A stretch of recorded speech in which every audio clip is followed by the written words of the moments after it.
À la fin des années 80 se dressait au nord de Cergy-Pontoise cette immense statue de Gargantua. D'une hauteur de 35 mètres, le géant du roman de François Rabelais veillait alors sur Mirapolis, le premier grand parc d'attractions créé en France. Nous sommes en 1987 et les parcs Astérix et Euro Disney n'existent pas encore. À l'image de Gargantua, les concepteurs de Mirapolis ont vu grand, très grand.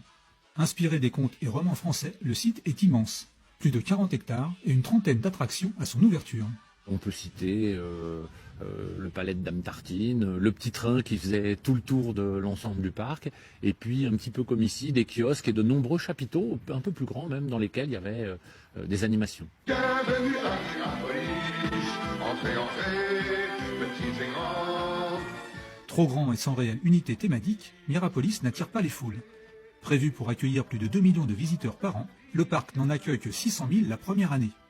Malgré les changements de direction et l'augmentation du nombre d'attractions, le parc ne sera jamais rentable, accumulant près de 50 millions d'euros de pertes au terme de ses 5 années d'existence. C'est le premier parc à ouvrir en France, donc peut-être dans la conception et dans la gestion, ils ont essuyé les plâtres, enfin il y a eu quelques difficultés.